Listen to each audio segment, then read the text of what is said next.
Hello tout le monde, j'espère que vous allez tous et toutes très bien. Aujourd'hui on se retrouve pour une vidéo un petit peu blabla où je vais vous raconter un petit peu mon expérience. Je vais évoquer avec vous puisque j'ai terminé mon premier trimestre de grossesse et donc du coup on va en parler un petit peu ensemble. Je vous avoue que j'ai pas pensé du coup à vous poser la question sur mon Instagram que je vous remets juste là si jamais vous voulez regarder un petit peu ce que je fais, c'est très complémentaire à YouTube. Peut-être que je ferai pour la vidéo du second trimestre, ce sera peut-être plus sympa et puis au moins du coup vous pourrez participer à l'élaboration de cette vidéo. Il n'y a pas vraiment d'intro etc, c'est juste que en fait là c'est une vidéo un peu blabla où je vais vous raconter voilà mon expérience. Déjà donc pour planter le décor, même si je pense que vous êtes beaucoup à le savoir, donc c'est ma troisième grossesse puisque j'ai déjà deux filles que vous voyez notamment sur Instagram. Vous avez vu Nina ici aussi, d'ailleurs j'avais fait une vidéo avec elle où elle me maquillait, mais il faudrait peut-être faire un truc au bout du jour là parce que je pense qu'elle a dû s'améliorer. Donc du coup j'ai deux filles, donc Nina, donc la grande est née donc en 2015, en avril 2015, et ensuite j'ai Diane qui va avoir dans pas longtemps, dans 2 mois, qui va avoir 3 ans, le temps passe tellement vite, c'est incroyable. Donc là c'est ma troisième grossesse et je vous avoue que je suis vraiment dans un mood complètement différent des deux premières, mais vraiment absolument rien à voir. Bon, de base, avec mon mari, on savait qu'on voulait un autre enfant, mais on n'était pas non plus décidé que c'était maintenant, tout de suite. On en avait parlé, etc. On savait qu'il y en aurait un prochainement à venir, mais en fait je pense qu'on se dit ça, on se dit oui bon ça viendra bien quand ça viendra, et on s'est dit bon quand ce sera là, c'est que ce sera le bon moment. Donc voilà, sauf que je sais pas pourquoi dans ma tête, mais je m'attendais à ce que le bon moment ce soit l'année prochaine ou dans 2 ans, enfin voilà, j'avais pas du tout prédit que ça arriverait si vite finalement. Donc en fait j'étais ravie, enfin évidemment parce que du coup cet enfant on le voulait, c'est une évidence. J'ai pas compris, je croyais qu'on était ok et tout, oui moi je sais, mais en fait je sais pas, vous avez toujours cette impression bizarre de vous dire ah c'est maintenant que ça tombe, ok c'est maintenant, d'accord, bon j'étais pas prête, j'étais prête mais j'étais pas prête. Donc c'est bien, c'est chouette parce que du coup ça fait vraiment des appréciations de grossesse très différentes sur mes 3 annonces en fait de grossesse, la première, deuxième et la troisième ici. J'ai pas du tout ressenti les mêmes choses et tout, donc vraiment c'est chouette parce que je trouve que ça fait une plus belle expérience et c'est super intéressant. Je l'ai su assez tard par rapport du coup à Diane, où Diane en fait on était dans l'attente, donc du coup je faisais des tests sur des tests etc, donc forcément j'avais beaucoup plus voilà d'appréhension de me dire alors du coup est-ce que ça va marcher ce coup là etc ou pas, et là pas du tout. Donc là c'est juste qu'en fait il y a eu aussi une histoire par rapport à mon poids, donc pour celles et ceux qui ne le savent pas, j'ai donc fait un coaching parce qu'en fait quand Diane est née, moi il faut savoir qu'à chaque grossesse je prends à peu près 20 kilos, hein. Moi j'ai pris 25 kilos pour Nina. Donc voilà, je ne les ai pas tous perdus, j'en ai perdu les 3/4 mais il en restait un petit peu. Auxquels se sont rajoutés les kilos du coup de la grossesse avec Diane. J'ai pris 22 kilos, la nana elle est fière, j'ai pris moins.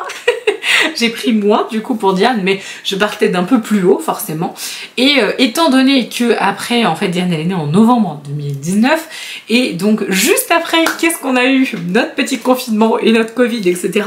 Donc forcément en fait j'ai commencé à perdre, c'est-à-dire que j'étais vraiment dans une dynamique de perte de poids etc. Par rapport au poids de grossesse de Diane et tout. Sauf que le confinement est arrivé par là, bam, allez, plus de sport, plus rien du tout, pouf, on mange, pouf, et alors là tout d'un coup, je sais pas ce qui s'est passé, mais du coup les kilos de grossesse ne sont quasiment jamais partis. Je sais pas, j'ai dû en perdre 10 quoi, en gros, j'ai dû en perdre 10, j'ai dû en conserver une bonne dizaine je pense, et du coup avec le confinement, en fait j'ai grossi, voilà. Donc pourquoi je vous raconte ça? Parce que en fait au niveau de mes cycles, hein, tout simplement, on va parler de trucs un peu intimes, hein, évidemment, c'est normal, c'est une vidéo un peu blabla, mais un peu je raconte ma vie, donc forcément je suis obligée d'expliquer des choses. Donc forcément au niveau de mon cycle, enfin j'imagine, après je fais absolument pas de généralité, je pense, voilà, je suppute que c'est le cas, mais en fait étant donné que j'ai pris du poids, je pense qu'au niveau hormonal il y a eu des chamboulements etc, et donc en fait j'avais des cycles beaucoup plus longs. Mais quand je vous dis beaucoup plus longs, moi avant j'étais réglée genre comme, j'allais dire comme des horaires de train, mais non, les horaires de train c'est absolument pas bien réglé, ça peut arriver à n'importe quel moment. Ils sont toujours à la bourre et tout, donc c'est un mauvais exemple. Non, je disais comme du papier à musique quoi. En gros c'était vraiment limite tous les 28 jours à la même heure. Genre incroyable quoi. Et donc après, bah, forcément, du coup, ça s'est complètement désordonné, etc. En plus, du coup, j'ai fait un allaitement long avec Diane. J'allais dire avec Nina. Oui, un peu, mais bon, non, Diane, c'était assez long. Et donc, voilà. Donc, forcément, du coup, il y a eu énormément de changements. Donc, c'est pour ça aussi que quand j'ai su que j'étais enceinte, bah, en fait, je l'ai su tard. Parce que finalement, j'ai pas fait spécialement attention, étant donné que ça faisait longtemps que, du coup, mes cycles étaient complètement déréglés. Pas du tout capté que c'était déréglé pour une raison qui était la grossesse. Je pensais que c'était déréglé parce que, bah, comme d'habitude, voilà, il y avait toujours du retard avec mon poids, etc. Niveau hormonal, ça va changer les trucs. Bref, mon mari, en fait, a été chercher donc en pharmacie un test grossesse parce que du coup j'en avais plus, parce qu'il y a un moment j'avais un stock quand même pour Diane, du coup il a été chercher le test et tout, et c'est marrant parce que du coup il était avec Nina, alors je sais plus pourquoi, genre ils ont dû aller, je sais pas, faire des courses ensemble, ou je sais, enfin bref, en tout cas Nina était là, donc c'est hyper marrant. Il y avait la pharmacienne et mon mari qui discutait, enfin mon mari lui parlait voilà, de la longueur des cycles, etc., lui expliquait que c'était un peu le bazar avec la prise de poids et tout, donc du coup on savait pas, mais que bon bah dans le doute, voilà, valait mieux quand même vérifier. Et, et j'aime bien parce que du coup mon mari était avec le test comme ça en train de parler avec la pharmacienne, et il y a Nina qui était à côté. En fait elle comprenait pas vraiment, enfin elle essayait de capter ce qui se passait, puis tout d'un coup apparemment c'est mon mari, il me dit, il y a une lueur qui s'est allumée dans sa tête genre, et elle a dit ah j'ai compris. Mais genre vraiment, ah j'ai compris comme ça, genre le truc il est sorti, c'était hyper drôle apparemment. Donc du coup c'était trop mignon. Donc quand ils sont rentrés, du coup ils m'ont donné le thé, j'ai fait tout de suite. Et finalement donc je suis sortie, donc je suis arrivée dans le salon avec le truc comme ça dans les mains. Et en fait il a viré au positif mais à une vitesse mais incroyable. Parce que bah du coup forcément vu que ça faisait longtemps, enfin plus longtemps que quand tu fais le test, normalement t'es enceinte depuis pas trop longtemps, et là comme ça faisait plus longtemps, bah forcément du coup le test il a réagi beaucoup plus vite, donc du coup ça s'est coloré direct. Je m'attendais pas à la réponse, je m'attendais pas à ce que la réponse soit aussi rapide et aussi fulgurante et aussi colorée, et tout j'étais là et j'ai crié en fait dans le salon, je fais ah comme ça.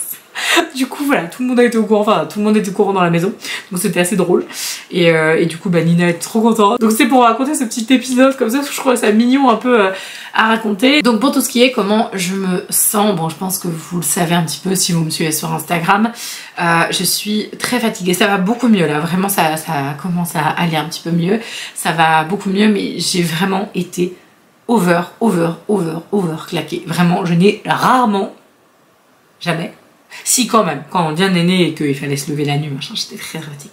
Mais j'ai rarement été autant fatiguée de ma vie. Vraiment, j'étais une loque humaine. Je dormais mais toute la journée. Je sais pas comment j'ai réussi à maintenir le rythme de faire 4 vidéos semaine. Je pense que justement c'est vous qui me boostiez comme ça et tout pour que je continue à faire du contenu, parce que vraiment je n'en pouvais plus. Je sais pas si ça se voyait, mais j'étais complètement crevée. Et je vous dis, moi je suis de base une personne qui se fatigue assez facilement, qui aime bien dormir, qui aime bien son lit. Et vraiment là je vous avoue, mon lit c'était mon meilleur ami, honnêtement. Honnêtement c'est vrai que ça n'a pas été très facile à vivre. Et du coup ma première échographie, l'échographe, lol, la blague. C'était gentil, c'était très mignon, mais comment il m'a sorti ça, j'ai fait oui bon d'accord, j'ai compris. C'était pas très sympa de le dire comme ça, mais je sais que vous étiez pas méchant. Mais c'était pas très gentil quand même. À la première échographie, donc je lui pose la question. Je lui dis écoutez, je voulais vous demander est-ce que tout va bien et tout. Je suis complètement mais HS de chez HS quoi. Avant qu'il commence l'échographie, j'avais noté que du coup c'était ma 3e grossesse, que j'avais déjà 2 filles, les dates de naissance, etc. Bref. Et mon âge, mon poids et compagnie, enfin bref. Et puis le mec me regarde et me dit rappelez-moi, vous aviez quel âge quand vous avez eu votre première fille? Genre juste cette phrase, j'étais là, ok le mec m'a tué. Vraiment. Donc je regarde et je lui dis bah j'avais 24 ans. Puis il me regarde, il fait bah voilà, vous avez votre réponse, vous en avez presque 10 de plus maintenant, voilà. Oui, bon tu as raison, certes, mais dit comme ça c'est un peu vexant quand même hein. Parce que forcément quand j'ai accouché pour Nina, bah j'avais 24 ans. Et là j'en aurais 32, donc forcément c'est sûr que c'est pas la même énergie. Et puis bon après il s'est rattrapé parce que j'ai dû se dire oh merde je l'ai vexé. Il s'est rattrapé un peu, il fait oui non et puis bon même s'il y a l'âge et tout, vous en avez quand même 2 à vous occuper hein, c'est quand même plus fatigant. Oui c'est vrai, c'est logique. Puis il me dit non mais de toute façon à chaque grossesse qu'on avance, plus il y a de grossesse, plus c'est fatigant. Donc là j'ai regardé mon mari, je fais on va s'arrêter là parce que là ça va pas être possible. S'il y en a une autre après, je ne réponds plus de rien. C'est terminé, stop. On arrête hein. Bref, donc du coup il a rigolé. Et donc voilà, donc, mais sinon, mis à part ça, donc l'échographie s'est très bien passée. Il y a toujours les tests, vous savez, de trisomie, etc. Parce que du coup, moi j'ai des... Alors, j'ai pas de gènes spécialement dans la famille, mais j'ai toujours des très mauvais résultats en termes de trisomie. Quand j'avais donc 24 ans, j'étais enceinte de Nina, les résultats étaient passables, c'est-à-dire que j'ai pas eu besoin de faire d'amniosynthèse, parce que à l'époque c'était ça, j'ai pas eu besoin de faire d'amniosynthèse, mais c'était quand même juste. J'étais juste au-dessus en fait de la limite, donc ça passait. Par contre, du coup, pour Diane, s'il y avait eu la myosynthèse, parce que du coup ça avait changé au niveau de la réglementation, j'aurais dû la faire parce que j'avais vraiment un score merdique de chez merdique. Et donc finalement, bon, tout va bien. Là, bon, bah, je ne sais pas, j'ai pas encore fait ma prise de sang. Je suis beaucoup moins organisée que pour mes 2 premières grossesses. Enfin, pour la première, j'étais pas du tout organisée. Parce que j'étais très jeune et que j'étais absolument pas du tout organisée. De toute façon, je ne suis pas une nana organisée. Mais du coup, pour Diane, j'étais très organisée. Bon, j'avais un cahier, machin. Là aussi, j'ai un classeur. Tout est organisé dans le classeur. Mais je veux dire, je suis beaucoup moins en stress de me dire, ah oui, alors il faut que j'aille faire ma prise de sang demain. Enfin, je suis beaucoup moins dans le speed de toutes ces démarches-là. Je l'ai fait en temps et en heure. Mais je suis vraiment moins dans le, oh là là, faut remplir ça demain après-midi à 16h, ça doit être parti par la poste. Enfin bref. Mais j'étais comme ça en fait quand j'étais enceinte de Nina, donc je comprends tout à fait. On lâche un peu du lest hein, au fur et à mesure. Tu dis, bon, c'est pas que c'est moins important, c'est juste que c'est moins stressant en fait. Tu dis, non, mais en fait, évidemment, tout va bien, il n'y a pas de problème. À partir du moment où tu mets les rendez-vous les plus importants qui sont mis en temps et en heure, etc. Bah si tu fais pas ta prise de sang genre dans la semaine et que tu la fais la semaine d'après, c'est pas trop grave non plus quoi. Je dis pas qu'il faut faire ça, je dis juste que moi je fais comme ça. Et donc au niveau des problématiques que je rencontre, bah en fait c'est un petit peu les mêmes, on va dire version XXL. C'est super, on est content, que j'avais déjà pour mes précédentes grossesses, donc ma sciatique qui revient. Youpi, on est trop content, finesse. Qu'est-ce que ça m'a pas manqué. Je suis assez sensible de tout ce qui est articulation, de partout en fait. Je craque partout. Dès que du coup par exemple le matin, donc je fais très attention maintenant tous les matins, donc ça m'arrive plus. Je croise les doigts pour que ça ne m'arrive plus du tout, parce que c'est vraiment le pire du pire ce truc, mais ça m'arrive très régulièrement. Par exemple, enfin ça m'arrivait par exemple le matin, je sais pas, j'essaie de me tirer le cou comme ça et crac, ça craque et je me fais une névralgie cervico-brachiale, je hurle de douleur mais c'est juste horrible. En plus du coup j'ai d'autres problématiques de santé dont je vous ai parlé sur Instagram. Bon, rien de bien grave, c'est juste que j'ai des douleurs en fait un peu quotidiennes et tout, mais là pour le coup tout ce qui est sciatique ça revient. Je suis ravie, je suis joie, on est trop contents, c'est trop le canon.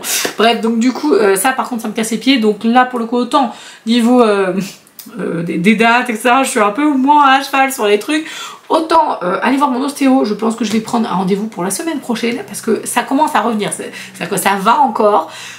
Mais je pense qu'il faut pas trop que je déconne et qu'il faut pas trop que j'attende, parce que sinon je pense que je risque d'avoir extrêmement mal, surtout que forcément je pèse plus lourd que pour ma grossesse avec Diane. Donc forcément du coup ça va appuyer encore plus sur la sciatique, donc il va falloir que je fasse assez attention. Et donc au niveau justement du poids, alors ça c'est une de mes grandes inquiétudes, parce que je me suis fait la promesse, je veux pas me mettre trop de pression non plus, mais je me suis fait une promesse à moi-même, à mon corps et à mon respect personnel, de ne pas prendre trop de kilos, enfin en tout cas d'essayer, parce que je sais que ça se trouve j'y pourrais rien et ce sera comme ça et ce sera comme ça, voilà.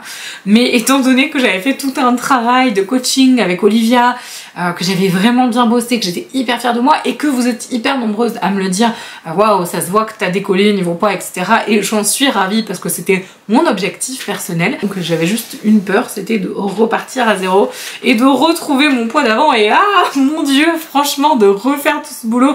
Après c'était facile et pas facile, c'est à dire qu'évidemment du coup j'ai dû faire des efforts, et du coup le titre de la vidéo d'ailleurs c'était comment j'ai perdu facilement 12 kilos. Oui c'était simple entre guillemets, mais j'ai pas envie de refaire ce travail étant donné que je l'ai déjà fait, et du coup je veux me permettre et permettre à mon corps de pas prendre autant de poids, donc je fais beaucoup plus attention. Enfin, après non plus je fais pas un régime hein, clairement qu'on soit d'accord, mais je garde en fait du coup toutes les techniques qu'Olivier m'a appris. Alors je vous avoue que je suis pas hyper régulière, donc je fais des petits écarts de temps en temps, mais honnêtement je maintiens quand même un rythme et un cap par rapport à ça. De toute façon, au niveau du poids, au niveau de la grossesse, c'est toujours à la fin qu'on prend le plus.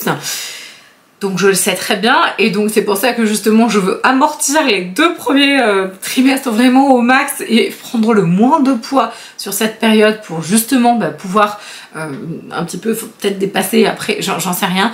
Mon objectif est surtout de ne pas dépasser 13 kilos parce que du coup c'est ce que j'ai perdu, donc je veux surtout pas aller au-dessus de ça et donc étant donné que en fait à chaque grossesse je prends plus de 20 kilos, je me dis j'aimerais bien en prendre 10. Honnêtement, si j'en prends 10, 9, 10, je serais mais ravie de chez ravie. Là au jour d'aujourd'hui j'ai pris 1,5 kg. Donc bon, pour moi c'est énorme parce que je me dis oh, mon dieu, je rentre dans mon 4e mois et j'ai pris déjà 1,5 kg. C'est beaucoup et tout. Après j'ai mis en place des choses différentes que je faisais pas pendant mes 2 premières grossesses. Je fais aussi du sport. Bon là pareil pendant une semaine là j'en ai pas fait.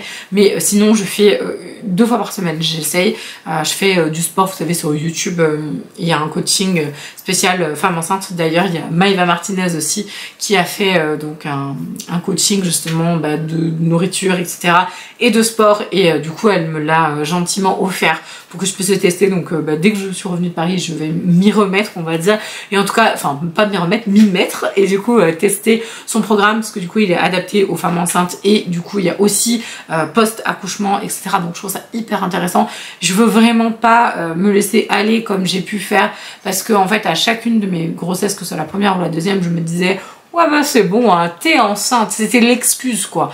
Et franchement juste par respect pour mon corps, de combien j'ai dû après porter, comment la sciatique c'était horrible, après du coup la perte de poids elle est difficile, enfin je veux dire évidemment faut pas se leurrer. Oui c'est sûr que quand t'accouches en général tu perds 10 kilos c'est magique parce que du coup enfin tu perds à peu près 10 kilos dans les jours après l'accouchement etc. Parce que du coup forcément tu accouches donc ton bébé il sort, le placenta il sort, toute l'eau du coup que t'avais gardée comme ça hop ça part, enfin je veux dire du coup il y a à peu près 10 kilos magiques qui s'en vont quoi.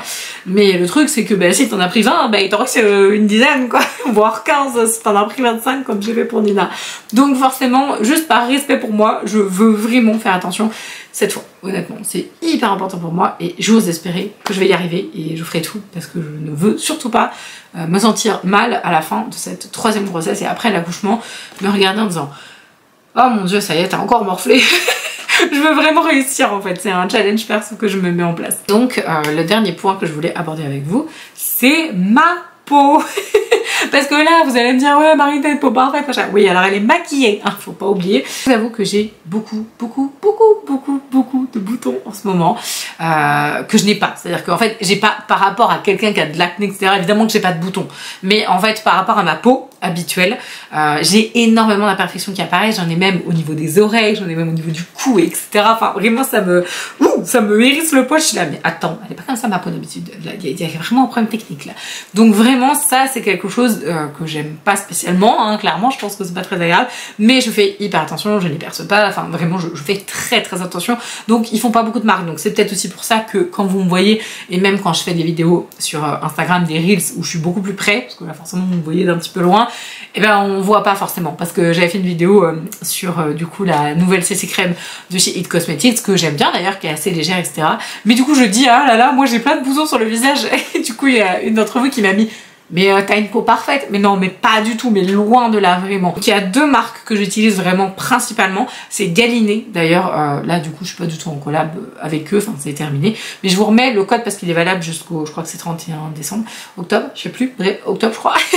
Du coup je vous remets mon code chez Galinée et vraiment c'est une marque qui est géniale. Toute ma routine c'est Galinée parce que du coup il y a une autre marque que j'utilise qui est Yepoda, donc en fait j'utilise ces 2 marques là et vraiment je pense que j'ai ma routine idéale jusqu'à ce que je termine les produits etc. Franchement je suis hyper contente, donc ma peau est vraiment mieux parce que franchement je vous jure les boutons de grossesse, en plus c'est des boutons qui me font mal, c'est des boutons qui sont c'est très glamour, qui sont en qui sont en largeur comme ça, enfin vraiment, mais vraiment c'est super désagréable. En plus ils me grattent à côté, on dirait des boutons de moustique, enfin bref, franchement Je vous jure, ma peau en ce moment c'est pas sympathique. Donc vraiment ouais, avec Yepoda et Galénic, j'arrive à trouver un super équilibre, que ce soit les masques de l'une ou de l'autre marque, les baumes, même les mousses, parce que je vous avais dit moi j'aime pas les mousses en fait. Et là il y a deux mousses, du coup il y a une mousse chez Yepoda, une mousse chez Galénic, elles sont trop bien, vraiment franchement je suis complètement fan. Bref, donc il y a des super produits dans ces deux marques là. Et donc voilà, donc je suis hyper ravie d'avoir trouvé une routine avec un petit mix de produits qui me correspond. De toute façon, je vous en reparlerai, je pense d'ailleurs même aujourd'hui vous allez pouvoir avoir un petit short, vous savez, des petites vidéos là comme ça, du coup en collaboration avec Yepoda, parce que du coup je devais poster quelque chose aujourd'hui, donc je pense que vous l'aurez aussi. Et je trouve que ça me fait une peau plus lumineuse par rapport à avant, et du coup les boutons, genre c'est pas des trucs, vous savez, purifiants qui vont dessécher la peau, etc. Parce qu'en plus, oui c'est ça que je voulais dire, en plus ma peau, d'avoir plein de boutons, etc., elle est hyper déshydratée, elle tiraille de partout, elle est pas sèche, elle est vraiment déshydratée.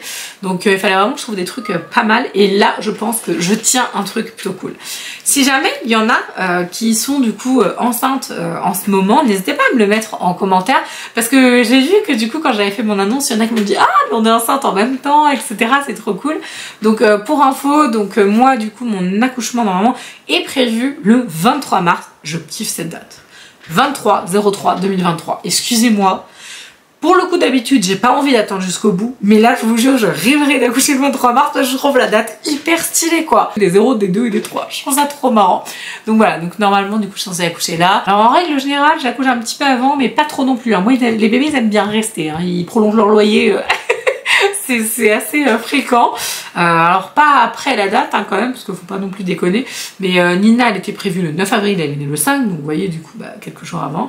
Et Diane elle était prévue le 17 novembre, elle est née le 14. Donc vous voyez, moi vraiment c'est... Donc je sais que potentiellement ce sera, je sais pas moi, le 19 mars ou le 18, un truc dans le genre. Je pense que ce sera à ce moment-là. J'ai hâte de pouvoir vous partager d'autres petites choses, et je pense que je vous ferai probablement une vidéo sur du coup le gender reveal. Enfin je vous ferai une vidéo sur fille ou garçon. D'ailleurs si vous êtes toujours là, il n'y aura pas de mot magique aujourd'hui, mais du coup je vous invite à mettre vos pronostics en commentaire. Est-ce que ce sera un garçon ou une fille? Je ne sais pas du tout. C'est pas que je veux pas vous dire, c'est que pour l'instant je ne sais pas. Je saurai le 15 novembre. Potentiellement il y aura une vidéo juste quelques jours après à mon avis, pour pouvoir du coup vous annoncer si c'est un garçon ou une fille. Je vous avoue que les deux ce sera parfait. Vraiment les deux sera parfait. Au départ je voulais vraiment un garçon parce que je me suis dit bon les filles je les adore, je les aime mes filles, mais j'aimerais bien changer un petit peu, avoir un garçon serait cool et tout. Et si c'est une fille, ce sera parfait. Si c'est une fille, ce sera parfait. Ce sera la maison des filles. Mon mari va se sentir un petit peu délaissé. C'est pour ça qu'on a pris un chat. C'est un mâle. Voilà, il m'a dit au moins... Du coup, j'ai un mâle avec moi, je me sens moins seule. Et si c'est un garçon, ce sera incroyable. Si c'est une fille, ce sera incroyable aussi. Donc on est super contents de toute façon. Donc voilà, en tout cas, je vous laisse mettre vos pronostics en commentaire. Me raconter un petit peu du coup, je sais pas moi, vos grossesses, si jamais vous avez des enfants, quel âge ils ont, etc. Voilà, moi j'aime bien savoir ce genre de trucs. En tout cas, je vous invite à vous abonner à la chaîne si jamais c'est pas encore fait. Et puis je vous remercie d'avoir regardé la vidéo jusqu'au bout. Et je vous dis à la prochaine.